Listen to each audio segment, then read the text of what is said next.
Bonjour à tous, c'est Madame Patachou, je vous retrouve aujourd'hui pour le tutoriel de la pastèque. J'espère que ce tuto va vous plaire et je vous laisse tout de suite avec la vidéo. Alors pour commencer, j'ai pris du rouge et du translucide, donc là c'est du rouge cernite, je ne vous le conseille pas, prenez bien du rouge Fimo, moi je n'en avais plus. Je viens donc mélanger tout ça et je viens récupérer un petit morceau que je remélange avec du translucide pour avoir une couleur un peu plus claire. Donc vous obtenez ces deux couleurs. Donc si je vais trop vite, n'hésitez pas à mettre pause et mettre marche arrière. Ensuite, je prends du blanc et du translucide, donc la partie translucide est la plus importante. Et je vais obtenir ces trois mélanges. Je prends ensuite le rouge le plus foncé et je vais faire grossièrement un boudin.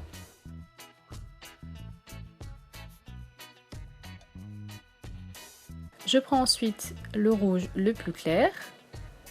Je vais l'aplatir et l'enrouler autour du premier rouge.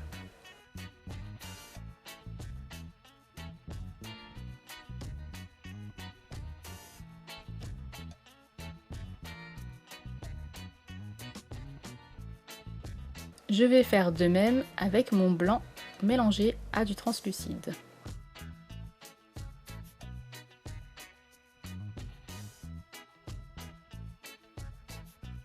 Je mélange ensuite de l'émeraude, du vert pomme et du marron pour obtenir cette couleur pastèque. Ensuite un petit peu d'émeraude, du vert pomme et du translucide pour obtenir une couleur verte, comme ceci. Cette dernière couleur verte, je vais l'entourer autour du blanc.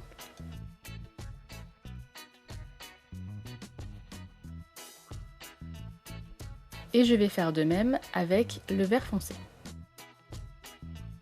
Donc comme ceci, on obtient une grosse canne. Je vais ensuite couper l'excédent des deux côtés, donc voilà ce que ça doit vous donner à l'intérieur. Donc le blanc, j'aurais pu en mettre moins, je trouve que j'en ai mis trop, donc c'est ma première pastèque évidemment, je n'ai pas fait d'essai avant, je l'ai fait à la dernière minute, ça c'est vraiment ma spécialité. Ensuite je recoupe une tranche que je garde de côté, et je vais former une boule avec le reste de canne que j'ai. Donc on va tout simplement former une pastèque. Donc soit vous la faites ronde, soit vous la faites un petit peu ovale, c'est vraiment vous qui voyez, vous pouvez même la faire carrée, parce que oui maintenant il existe des pastèques carrées.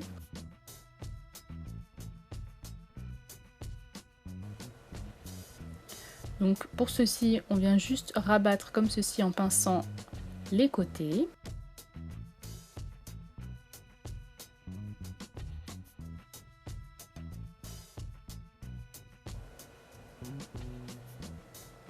On lisse bien le tout pour pas qu'il ne reste de petits trous comme ceci.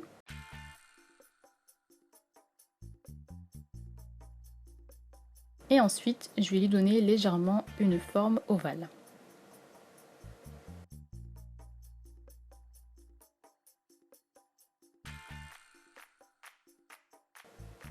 Pour mieux la couper ensuite, on va la mettre 10 minutes au congélateur, donc afin qu'elle durcisse. En attendant, on va s'occuper des petites tranches. Donc la tranche qu'on a coupée tout à l'heure, on va bien la couper en 4. J'enlève le morceau le plus moche et je m'occupe des autres. Donc je vais venir texturer tout ça. Donc j'ai pris un petit dotting tool et je viens faire comme si en fait je faisais un effet gâteau, sauf que je le fais sur la pastèque et ça va pas déchirer la pâte, mais ça va juste la soulever légèrement et créer des petites vagues. Donc je fais ça jusqu'au vert clair et aussi sur les côtés bien entendu.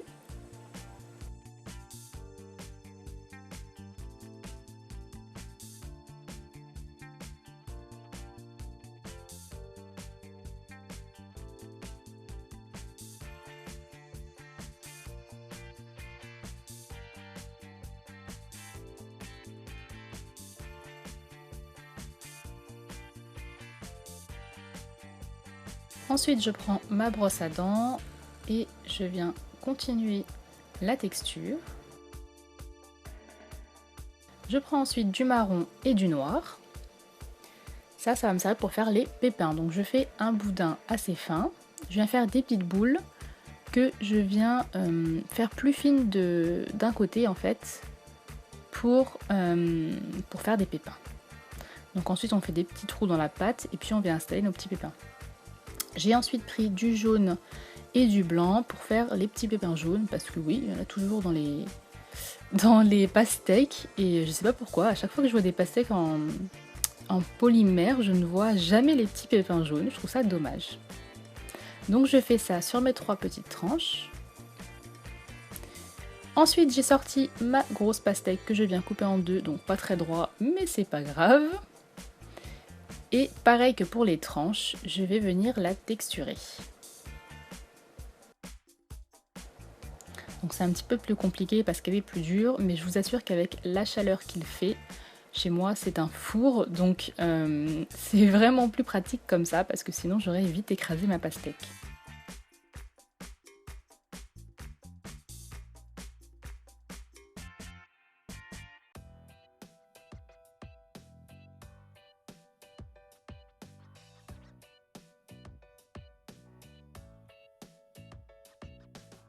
Donc ensuite je viens en fait un petit peu blender le rouge avec le blanc, donc je vais un petit peu le faire baver pour que ce soit moins droit. Et ensuite j'affine avec ma petite brosse à dents.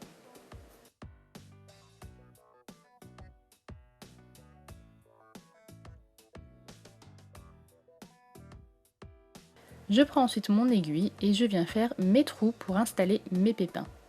Donc le mieux c'est de les faire plus profond que les pépins afin qu'ils puissent bien entrer dedans en fait. Que ce ne soit pas juste de la superposition. Donc là je vais les mettre en rond. Et puis un petit peu aléatoirement. Donc vous pouvez en mettre des plus petits, des plus gros, voilà. Puis je viens faire un petit peu de marque sur ma pastèque.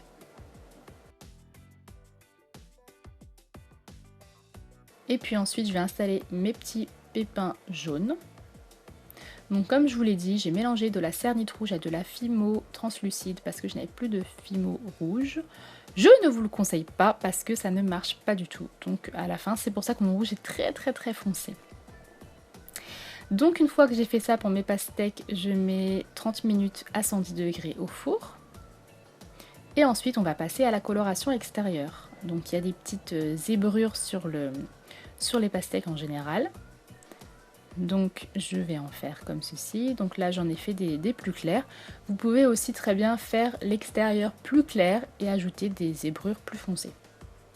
Il y a tellement de variétés de pastèques que franchement je pense qu'il n'y a pas vraiment de règles à respecter.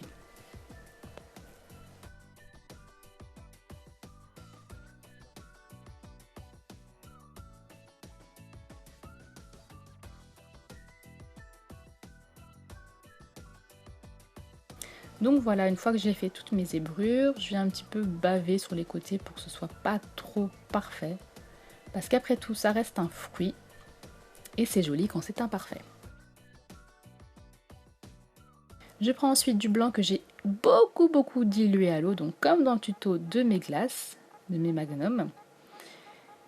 Et je viens en mettre comme ça sur la pastèque parce qu'il y a des petits coins un petit peu blancs, voilà, il y a des petits reflets comme ceci. Je fais ça sur mes 2 morceaux et également bien sûr sur les petites tranches. Et pour terminer, voilà, on va vernir l'intérieur des pastèques, donc pas l'extérieur mais seulement l'intérieur. L'extérieur vous pouvez le vernir aussi, mais j'aime bien quand il y a un petit contraste, donc j'ai verni seulement l'intérieur. Vous pouvez, si vous avez peur que votre création s'abîme, vernir au vernis mat à l'extérieur. Donc voilà, ce tuto est terminé, j'espère vraiment qu'il vous a plu. Je vous dis à la prochaine, je vous fais de gros bisous!